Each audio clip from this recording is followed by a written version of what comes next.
पुढचं आयुष्य जगायचं। या दिवशी सर्वजण एकत्र येऊन अग्नीची होळीची पूजा करतात आणि दुसऱ्या दिवशी धूळ उडवत रंगांनी खेळत रंगपंचमी साजरी करतात। आज आपल्या इथे रंगपंचमी खेळायला कोण कोण आलंय बघूया। तुम्हाला सांगू, अहो आज इथे बॉलिवूड मधले स्टार्स अवतरलेत। चला तर मग त्यांचा हा डान्स बघत कोण कोण आलंय ते ओळखा पाहू आणि मोठ्याने तुम्ही सांगा बरं का, तुम्हाला ओळखता येतंय का? चला तर सुरुवात।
वर्षाचा शेवट एकदम भारी झाला।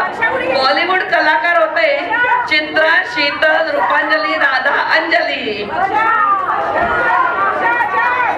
सगळ्यांनी बसून घ्या, फोटो आपण नंतर काढूया। कार्यक्रमाचा एक भाग अजून राहिलाय।